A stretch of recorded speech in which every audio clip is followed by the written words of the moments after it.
Wow. Wow. We have so much to talk about today. There's literally so much breaking news that has happened today. It is actually insane what's going on. So I'm not gonna drag this on for too long. Y'all already know what I'm about to say. If you guys haven't subscribed yet to the channel, please do consider, because we've been uploading every single day and we are literally so close to 17,000 subscribers at this point.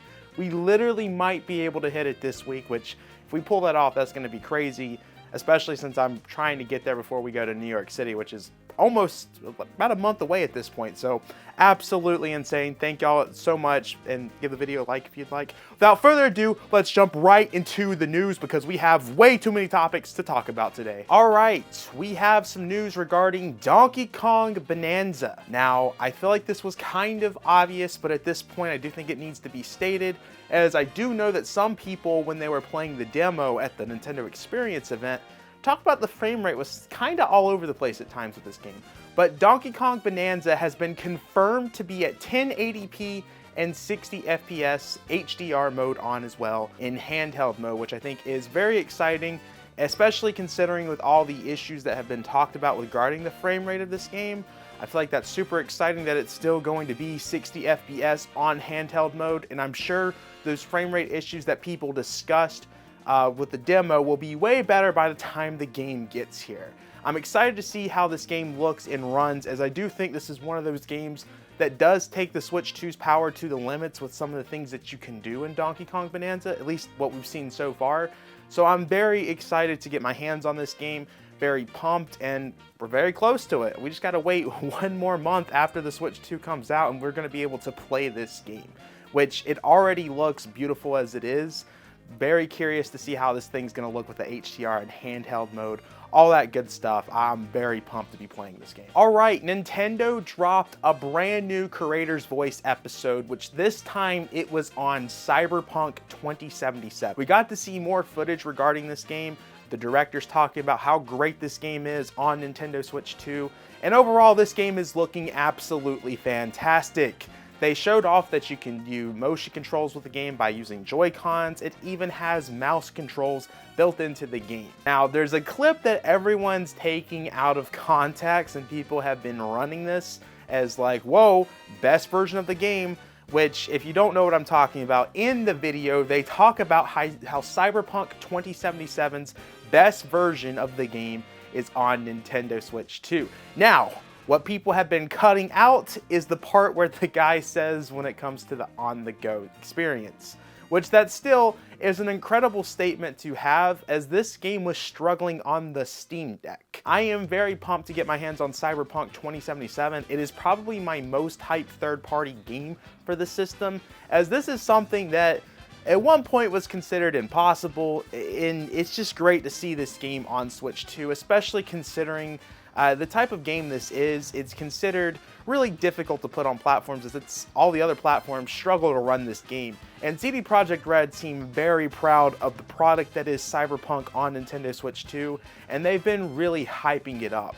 So I am very, very pumped to be playing this, and wasn't expecting all these motion controls and mouse controls functionality added into it, which is honestly really exciting to see third-party games utilize the mouse controls, because I really didn't think it was going to be something utilized.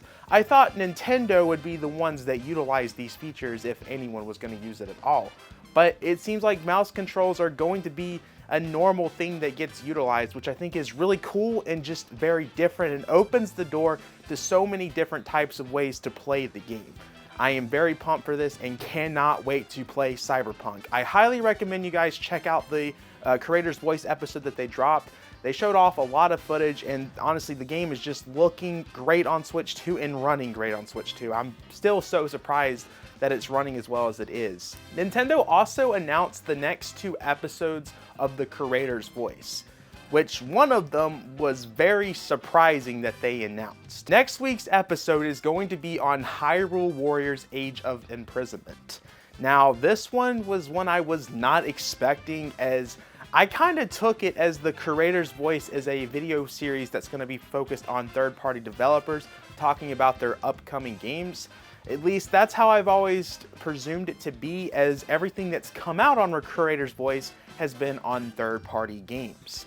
And we're gonna see more of Hyrule Warriors, which we honestly didn't see much in the presentation that this game got revealed in. So I'm curious to see what they're gonna show off, as these creators' voice clips have been honestly very helpful in learning more things about these games. And considering that it's Nintendo doing it, I feel like we're gonna get a decent amount of new information regarding the game, probably new gameplay footage, gameplay improvements, crazy gameplay things that you can do with the Joy-Cons probably. I think there's just going to be a lot of unexpected news regarding this game, so I'm definitely excited to check that episode out. On top of that, they said that the next episode is going to be on Final Fantasy VII Remake, which honestly, this one's also very exciting as we don't know much about the Switch 2 version of this game.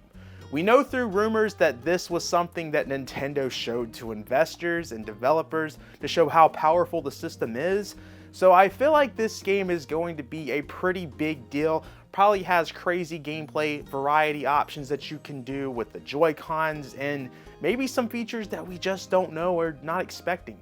Maybe new type of features, I don't know. Nonetheless, I'm excited to see this because we're probably going to get a decent amount of gameplay shown off into the creator's voice also. I like that Nintendo's doing this series as it really shows off the games better and hears from the developers on how they feel about the Nintendo Switch 2. It's something different and something we don't see too often, and the fact that they're doing this every week so far is exciting. I will definitely be stay tuned to next week though, as we're getting news on Hyrule Warriors. Don't really know what to expect here, especially that just seems like something that Nintendo would have wanted to wait for their, Nintendo Direct, assuming that we're getting one in the summer, that is. Maybe we're not getting it though. Who knows? I'm going to be completely honest as we jump into this next news segment. I have no idea what I'm talking about here, but I know everyone on Twitter was going crazy when this was found out, so I want to report on this, but I want it to be known that I don't really know what I'm saying here, so I don't know how big of a deal this is, but I do know everyone online was like, oh my gosh, this is huge, oh my gosh. And that is regarding the Nintendo Switch 2 Bluetooth. It is now receiving a updated version of Bluetooth audio that is supposed to be making it way better to connect, way better audio, all that good stuff. I quote from this article that it supports low latency Bluetooth audio if audio device supports BT 5.2. Literally don't know what I just said. This is like Minecraft enchantment table language right here. So listen, everyone's going crazy. There's an article on it. Maybe you should read it. Maybe you'll learn more than what I learned. But I wanted to tell you guys, as this is something that is kind of blowing up the internet right now. It's apparently a big deal. If you guys use Bluetooth, I'm guessing you're going to be pumped. For all my Bluetooth fans out there, exciting times, I guess. I really don't know what I just told y'all, but if y'all understand the Minecraft enchantment table language, I guess you guys got this figured out. All right, one of the big ones that just happened is that the big Nintendo Switch firmware update has just dropped, which launched many different things. One of the things being the virtual game card thing that Nintendo was hyping up in the last Direct, the one that was focused on the Switch 1. It also added the game share feature that the Nintendo Switch 2 is going to be utilizing. I've been seeing people show some of the apps that can be utilized from this game share thing. People are showing that you could use Hulu. There's a lot that you can do with a virtual game card plus this game sharing thing. Really don't know what to expect from this. I feel like the virtual game card thing is still kind of confusing because I feel like the existence of it still doesn't quite make sense to me, but maybe there's some use to it that will make sense now that it's out. Maybe people will be able to understand this better, but I kind of thought some of what we could do with the virtual game card was something that you could just already still do, but I don't know. It's one of those things that I think now that it's out, we're going to have a better understanding of how to utilize this and how this improves features, or maybe it makes certain features worse. Not really sure. The game sharing thing is pretty cool though. This is a throwback to when like Nintendo DS, stuff like that. I'm very excited to use game share with the Switch 2. That is a feature that makes super sense to be on the Switch. The virtual game card is just like, I don't know. The eShop and news icon changed colors, which is kind of different and probably gonna be hard to get used to since the eShop has been orange for the longest time. I think literally since the Nintendo 3DS, so it's kind of weird that the shop icon's not gonna be orange anymore, but I'm sure we'll get used to it. Multiple save datas can now be transferred. I know that there was a lot of complaints about that a long time ago, so it's good to see that's a thing. And they now have added a feature that's regarding the system transfer options to Nintendo Switch 2. However, I still am a little confused with one of the things, and listen, this might be one of those things that I'm going to be really stupid when I say this, so feel free to tell me I'm stupid in the comments when I bring this up. But it looks like once you do the system transfer option, because you can go ahead and back up your save data, that way whenever you get your Switch 2, when you log in, bada bing, bada boom, you got your Switch 1 archive profile, all that stuff, your data already on the Switch 2. However, it is talking about how when you do this, when it's fully uploaded, it's going to factory reset the Switch 1. So my thing is, why did they release that right now? I feel like this is something that would be wanted to release later. And why did they give the option for it to automatically factory reset? I feel like it would have made more sense to have the option to be like, hey, do you want to factory reset now or later? Because what I was thinking of, I was like, hey, I'll go ahead and do this right now. That way, once I log in, Switch 2, boom, it's ready to go. But if it's going to factory reset my stuff now, then I can't do that because I'm still using my Switch 1. I feel like that's kind of weird, and maybe I'm misunderstanding the feature. Please let me know in the comments down below. When I bring my Switch 1 to New York City and I get the Switch 2 in New York City, I'm gonna have to use the hotel's Wi-Fi to do this transfer thing. And you know, hotel Wi-Fis are sometimes not the greatest thing. So it could take me literally hours to upload the footage to the cloud or whatever, then bring it to Switch 2. I don't know. I guess if it was one of those things where I was getting the system at home, then it's easy. But with someone like me who's getting the system from out of state, I don't know. I'm probably looking at it the completely wrong way, and no one's gonna have the issue that I'm having. That's just how I see it right now. This next one comes from our former TikTok manager, Jackson. Jackson did the update and pointed out that the Donkey Kong icon has officially changed to the new design, removing the existence of rare Donkey Kong completely. Now, I totally get why Nintendo did this, as it's something that I did before. Once I fired Jackson, I realized that I needed to remove all existence of Jackson running the TikTok onto this channel and kind of just forget that person. So I get why Nintendo did this. I'm joking.